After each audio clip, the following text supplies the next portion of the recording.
किसकी माँ है? ये किसकी वाइफ है? किसी की वाइफ ये किसी की वाइफ है? विचार करना, थोड़ा सा विचार करो। ये किसी की वाइफ है? किसी की माँ है? किसी का पिता है ये? नहीं। कौन है ये फिर? आत्मा तो है, लेकिन कलाकार है, बड़ा ही शानदार कलाकार है ये, एक्टर है ये। बिल्कुल वो उदाहरण याद रखना आप, जैसे कोई भी मूवी आप देखते हो और मूवी देखते हो बड़े सीरियस हो जाते हो ना, ओ ओ ओ, और मारो मारो, बच के करते हो ना ये, इसे देखते हुए, अरे इसने ना इसकी नाक में दम किया हुआ है, ये कब मारेगा इसको? कल के एपिसोड में मारेगा पक्का, कल देखूंगी। ठीक है, क्यों सीरियस हो रहे हो? दे आर एक्टर्स, वो एक्टर हैं, बट वास्तव में हम कैसे बिल्कुल सीरियस, हिप्नोटाइज हो चुके हैं ना हम हिप्नोटाइज हो चुके हैं। वीडियोस हमें हिप्नोटाइज कर देती हैं, वीडियोस हमें हिप्नोटाइज करती हैं, क्योंकि देखो बुद्धि का काम है विजुअलाइज करना, यानी बुद्धि हमारा टीवी है, बुद्धि का काम है विजुअलाइज करना, लेकिन जब टीवी देखते हो तो बुद्धि को विजुअलाइज करना पड़ता ही नहीं है, राइट? मन डायरेक्ट देख रहा है, मन डायरेक्ट देख रहा है और रो रहा है, हंस रहा है, मन में बुद्धि नहीं है ना, मन में बुद्धि नहीं है, बुद्धि अलग है, मन अलग है। बुद्धि मन के अंदर थोड़ी ना है, अगर होती तो मन को बेवकूफ थोड़ी ना बनाया जा सकता था, लेकिन यह मन बेवकूफ कैसे बन रहा है? क्योंकि मन के अंदर शक्ति बहुत है, बुद्धि नाम को भी नहीं है। मुझे याद आ गया, मैं सुनाता हूं, ऐसा आपने सुनी होगी, फिर से सुनाता हूं, सामने आज लाइव सुन लो। एक बार एक राजा के राज्य में बहुत सारी प्रॉब्लम्स थी, ठीक है। अब वो परेशान राजा एक महात्मा के पास जाके बोलता है कि महात्मा जी बहुत प्रॉब्लम्स है, बहुत प्रॉब्लम्स है, कोई समाधान दो हमें। तो महात्मा जी उनको एक बॉटल दे देते हैं, कहते हैं लो ये ले जाओ और इसे अपने आंगन में जाके, अपने राज्य में जाके खोलना। राजा आते महल में आके खोलते हैं उसको, जैसे खोलते हैं उसमें जिनी प्रकट होता है। कौन? जिनी प्रकट होता है। जिनी प्रकट होता है, हुकुम मेरे आका। राजा कहता है कि मेरे राज्य में जितनी भी प्रॉब्लम्स हैं सारी खत्म करके आओ। जिनी 2 मिनट के अंदर सारे राज्य की सारी प्रॉब्लम्स खत्म करके सामने आ जाता है, कहता है राजन मैंने सभी समस्याओं को खत्म कर दिया है, अब मुझे और काम दो। राजा देखता है उसकी तरफ, है सारा काम, अच्छा और क्या काम दो? मेरे पास तो और काम नहीं है कुछ। कहता है कि मुझे और काम दो वरना मैं तुम्हें खा जाऊंगा। राजा डर जाता है, अरे भाई ये तो खा जाएगा। डरता हुआ भागता है महात्मा जी के पास, कहता है महात्मा जी वो तो मुझे खाने की बात कर रहा है, क्या करूं? कहता है कि एक काम करो, अपने आंगन में एक सीढ़ी खड़ी करो, सीढ़ी खड़ी कर दो और उसको बोलो इस पे चढ़ उतर चढ़ उतर चढ़ उतर, उस पे बिजी हो जाएगा और तुम बच जाओगे। वो आके सीढ़ी खड़ी कर देता है, सीढ़ी खड़ी करते ही कहता है एक काम कर, तो इस पे चढ़ उतर, बस तेरा यही काम है। जिन्न तुरंत शुरू हो जाता है, टक टक टक टक टक टक टक। सोचने की बात है, आपको जरा सोचिएगा, जो जिन्न इतना पावरफुल है, इतना शक्तिशाली है, वो राजा की बात मान कैसे गया कि सीढ़ी पे चढ़ उतर चढ़ उतर चढ़ उतर? अगर मुझसे आपसे कोई बोले कि सीढ़ी पे चढ़ उतर चढ़ उतर चढ़ उतर चढ़ उतर, तो हम क्या करेंगे? हम क्या बोलेंगे? क्यों चढ़ू भाई, पागल थोड़ी ना हूं मैं क्यों चढ़ू? लेकिन उसने नहीं बोला, पता है क्यों? क्योंकि जिन बहुत शक्तिशाली तो है, बुद्धि नाम को भी नहीं है उसके अंदर, ठीक है। तो ये कोई और नहीं है जिन। मैं बचपन में सोचता था जब मैंने कहानी सुनी थी कि काश मेरे पास भी एक ऐसा जिन होता, सारा काम करवा लेता मैं उससे। लेकिन वास्तव में जिन हमारे पास है, वो जिन है हमारा मन, ठीक है। ये मन इतना शक्तिशाली है कि आपकी हर प्रॉब्लम को 1 मिनट में ठीक कर सकता है, लेकिन इसको चाहिए कमांड।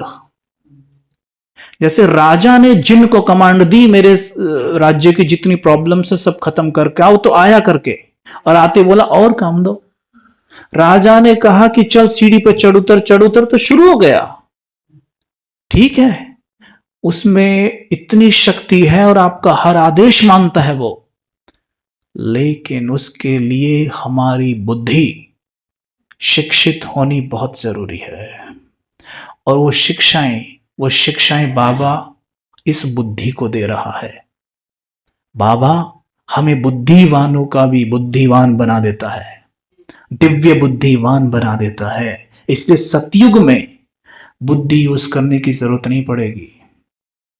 देवताओं को रॉयल बुद्धू कहा जाता है। They don't use their intellect, वो बुद्धि यूज नहीं करते वहां।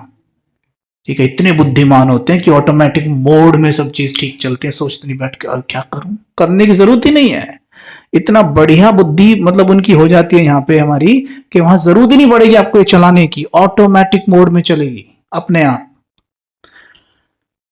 कलयुग में इस जिन्न से हम अपना महल गिरवा रहे थे। कलयुग में इस जिन्न से हम अपना महल गिरवा रहे थे। जब वो जिन्न आके राजा को बोला मुझे और काम दो वरना मैं तुम्हें खा जाऊंगा, अगर राजा कहता कि तू एक काम कर, मेरे पास तो कोई काम नहीं है, तू मेरा महल गिरा दे, तो वो क्या कहता, राजा जब कैसा हुक्म दे रहे हैं, आपने इतनी मेहनत से महल बनाया है, आप क्यों गिरवा रहे हैं, ऐसा कहता वो। ठक से जाके गिर देता, 1 मिनट में आके खड़ा हो जाता, गिर के अब मुझे और काम दो। सोचा आपने एक बार? तो यहां भी तो वही हो रहा है। जो इस बात को समझ गया ना, वो मन को समझ गया। यहां भी तो वही हो रहा है। क्या हो रहा है कि कलयुग में जब वो जिन हमारे पास आके बोलता था कि मानो वो राजा मैं हूं, कि हे राजन मुझे और काम दो वरना मैं तुम्हें खा जाऊंगा, तो हम क्या कहते थे, हमारा महल गिरा दे भैया और क्या कर। मतलब हम उसे कोई काम ना दे के उल्ट सुल्ट कमांड देते रहते थे और वहां लगा रहता था और उल्टी सुल्टी हरकतें करता रहता था। महल मतलब हमारे जीवन रूपी महल को ढाता रहता था, हमें रुलाता रहता है, तोड़ता रहता है। ये भी तो एक कमांड ही है कि बेटी की चिंता, हस्बैंड के जॉब की चिंता, ये भी तो कमांड है। कमांड तो बुद्धि ही दे रही है ना। तो बुद्धि में अभी भी कौन बैठा है, युगल। बुद्धि में कौन बैठा है, बेटा, बेटी, सखा, सखी, ये बैठे हैं बस। अभी बुद्धि में बाबा कहां बैठा है। जब बाबा बैठ गया ना, तो बाबा और मैं आत्मा, दैट्स इट, यहां पाठ बजा रही हूं। मैंने ऐसे 84 चोले बदल डाले। आपका शुभ नाम क्या है शरीर का, सर्वदा। मैं आत्मा अभी सर्वदा बहन का पाठ बजा रही हूं, पर मैं सर्वदा बहन नहीं हूं। जब मैं स्वयं को सर्वदा बहन मानती हूं, वास्तव में जो इमोशंस, जो सोच, जो फीलिंग्स मेरी चलती है ना, वो मेरी नहीं है, वो तो सर्वदा बहन वाली है। यानी जैसे अमिताभ जी किसी मूवी में काम कर रहे हैं, जैसे शोले की हम बात करें तो शोले में वो जय बने हुए हैं, तो वो जय का जो इमोशंस होने चाहिए मूवी में, जो जय का कैरेक्टर की डिमांड है, अमिताभ जी को वो करना पड़ेगा। अमिताभ जी घर पे एकदम शांत रहते हैं, सबसे प्यार से बात करते हैं, लेकिन जय की मानो डिमांड है सबको पहली बात पे चांटा मार देना है, तो उनको मारना पड़ेगा। लेकिन वो वहां अमिताभ नहीं है, अब वो जय हैं, पर उनकी वास्तविकता क्या है, अमिताभ। अब सोचो घर, जब तो चलो कैमरा ऑन है, कैमरा ऑन है, वो चांटा मार रहे हैं सबको, कैमरा ऑफ हो गया, अब फिर जाके सबको चांटा ही मार रहे हैं वो, बैक स्टेज जाके भी चांटा मार रहे हैं, घर जाके भी चांटा मार रहे हैं सबको, तो उनका जीवन कैसा हो जाएगा। Now he has to be Amitabh Bachchan, उसे अपनी रियलिटी में रहना है, ठीक है, रियलिटी में रहना है।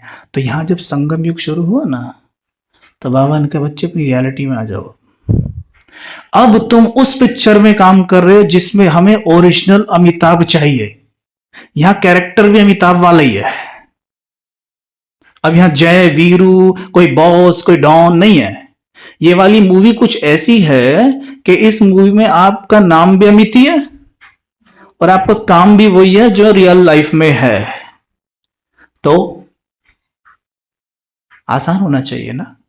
तो बाबा ने भी तो हमसे वही कह दिया कि कि बच्चे अब स्वयं को बस आत्मा समझो, मैं ये शरीर हो ही नहीं, मैं ये रोल हो ही नहीं, मैं एक सोल हूं। Don't be role conscious, be soul conscious, है ना। साथी और साक्षी, साथी शिव बाबा के, फिर साक्षी होके देखते जाओ क्या चल रहा है। दुनिया के लिए एक्टिंग चल रही है, हमें अपनी ओरिजिनलिटी में पार्ट बजाना है अभी, कि मैं जो हूं, जैसा हूं, मुझे वही पार्ट बजाना है। मैं कौन हूं? कैसी आत्मा? बहुत सुंदर, बहुत प्यारी, बहुत शांत, बहुत सुखी, भरपूर। मैं शारदा बहन कौन हूं? हाँ, पक्का हुआ? मैं कौन हूं? कौन हूं? कौन हूं? कौन हूं? कैसी आत्मा? कैसी? कैसी? बड़ी प्यारी सी, कितना ही प्यार ले जाओ, कोई जितना लेना ले जाओ, किसी से मांगती नहीं है मुझे प्यार दो। जिस वक्त प्यार मांगे समझ लो सोल से फिर रोल कॉन्शियस हो गए, क्योंकि शारदा बहन को रोल मिला है कि प्यार मांगना है। वो स्क्रिप्ट तो शारदा बहन के लिए है प्यार मांगने की, लेकिन वास्तव में तो आत्मा प्यार का भंडार है। जैसे कहा था ना, अमित जी बड़े शांत हैं, बड़े प्यारे हैं घर पर, उनकी ओरिजिनलिटी तो शांत है, पर वो कैरेक्टर की डिमांड है थप्पड़ मारने की, वो मार रहे हैं। ऐसी शारदा बहन की डिमांड है वो तो मांगना, पर अब शारदा बहन थोड़ी ना, जिस दिन बाबा के बने खत्म शारदा बहन तो स्वाहा हो गए, स्वाहा हो गए। मैं कौन हूं? हाँ, कैसी आत्मा? Very good.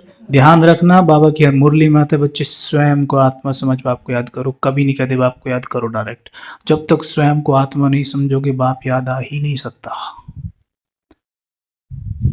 है ना। अब स्वयं को माँ समझी तो योग में भी बैठी है माँ, कर रही है शिव बाबा को याद, आ रही बेटी याद है, क्योंकि माँ हो ना। रोल कॉन्शियस, माँ के चरित्र में डूबी हुई है एकदम, मानो कहीं लेके गई, रिग्रेशन कराया, पिछला जन्म दिखा दिया। पिछले जन्म में देखा, अरे वहां मैं किसी का बाप का रोल बजा रही हूं, हैं, अरे भाई, अच्छा चलो उससे पिछले जन्म में दिखा दो, अरे भाई मैं तो चोर थी पिछले जन्म में, तो चोरी कर रही हूं, अरे ये क्या है। अच्छा उससे पिछले में चले गए, अरे मैं तो सड़कों पे फूल बेच रहा हूं। यही तो नाटक है, वास्तविकता तो यही है। वहां बेटी दिखाई नहीं देगी दूर दूर तक भी, जो आत्मा आपकी बेटी का रोल बजा रही है वो दिखाई भी नहीं देगी वहां कहीं भी। तो जैसे ही सोल कॉन्शियस होते हो ना, हर चीज का समाधान आपके सामने खड़ा है। क्यों? बाबा कहते हैं बच्चे आत्मा समाधान स्वरूप है, हर समस्या का समाधान उसके पास ऐसे ऐसे ऐसे ऐसे चुटकी बजा के। आत्मा निर्विघ्न है। विघ्न तो तब आते हैं जब रोल कॉन्शियस होते हो, स्वयं को क्या मानते हो? अपना जो नाम है, रूप है, ये काला गोरा मोटा पतला सब है ना, वास्तव में कौन हूं? पक्का हो रहा है ना? हिला लो अच्छे से, कौन हूं मैं? अपनी घोट तो नशा चढ़े, घोट लो आज अच्छे से, नशा चढ़ जाना चाहिए कि मैं एक आत्मा हूं, मैं एक आत्मा हूं। बोलो, एक दूसरे को देखो, अब देखो, शरीर नहीं देखना, देखो देखो, एक दो को हाथ देखो, एक दो को देखो, किसी की गाड़ी को नहीं देखना है, शरीर को नहीं देखना है, कपड़ों को नहीं देखना है। कैसी आत्मा दिख रही है? इतनी जल्दी देख ली, इतनी जल्दी देख ली, वाह आप तो बड़े फास्ट हैं। ठक ठक, ये बहुत बड़ा अभ्यास आपका तो भाई है, अच्छे योगी बैठे हैं यार, कदम खेलो, ओके चलो जी, हो गया कबीर भाई। हाँ जी बाबा, जी बहुत बढ़िया, बहुत बढ़िया।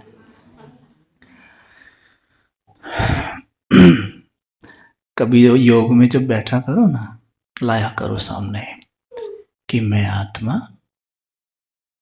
अपने 84 चोले सामने ले आया करो, आधे मेल और आधे फीमेल, बिल्कुल सामने, जैसे खूंटी पे कपड़े टंगे होते हैं ना, बिल्कुल ऐसे ही एक रूहानी खूंटी है, और उस पे सारे के सारे कॉस्ट्यूम मेरे 84 के 84 टंगे पड़े हैं। ये रहे, देखना जरा सामने से, दिखने लग गए क्या? दिखे या नहीं दिखे? मुझे तो दिख रहे हैं। वहां मत देखो, आप यहाँ देखो सामने। मैं वो मेरे लिए वहां है, आपके लिए यहाँ होंगे। ऐसे ही सामने बनाते चले जाओ। ये रहे, सतयुग से शुरू हो रहे मेरे और जा रही हूँ। सतयुग में देखो वो श्री नारायण वाला कॉस्ट्यूम वो टंगा हुआ, जो कॉस्ट्यूम में आत्मा स्वर्ग में पहने हुए हो। देखना जरा गौर से। पहन लिया, पहन लिया। अब ज्ञान के आईने में स्वयं को देखो। जैसे यहां देखते हो ना, साड़ी पहनी शीशे के सामने, ऐसे ऐसे ऐसे ही देखो। ज्ञान का आईना सामने है और उसमें मैं श्री लक्ष्मी श्री नारायण दिखाई दे रहा हूं। देखो अच्छे से, स्पष्ट देखो। मैं श्री लक्ष्मी श्री नारायण वाले कॉस्ट्यूम में आत्मा। मैं एक दिव्य आत्मा हूं। अब देखना श्री लक्ष्मी जी कैसे चल रही हैं स्वर्ग में। चल के देखो, वॉक करो, वॉक एंड नोट करो। क्योंकि वहां वहां मैं वास्तव में जो हूं, मुझे रोल भी वही मिला हुआ है। वहां ऐसा नहीं है मैं हूं बड़ी प्यारी और रोल मुझे गुसैल का बजाना है, नहीं। हूं शांत तो रोल भी ऐसा ही है। यही मेरी ओरिजिनलिटी है। देखो देखो माता ही, जल्दी जल्दी दिख रहा है। अगले जन्म में चले जाओ। अब की बार श्री नारायण का कॉस्ट्यूम पहन के देखो, पुरुष का। पहन लिया, ठक ठक से पहनना, एकदम एक एक सेकंड के अंदर पहना। अब वॉक करना जरा। मैं श्री नारायण हूं। श्री लक्ष्मी जी का मैंने हाथ पकड़ा हुआ है। बहुत सुंदर बगीचे में टहल रहा हूं। देखो कितना सुंदर नजारा है ना। शीतल पवन बह रही है, कोयल गा रही है, तितलियां मंडरा रही हैं, सुंदर सुंदर गौएं मेरे पास घूम रही हैं, सुंदर सुंदर मोर नाच रहे हैं। शीतल पवन के बहाव में वृक्ष के पत्ते साज बजा रहे हैं। चारों तरफ दृष्टि घुमाकर देखिए, सभी आत्माएं देवी देवताओं के चोले में घूमती हुई। इस क्लास में जितनी भी आत्माएं, सबको स्वर्ग में देखो, सबको कैसे दिख रही हैं।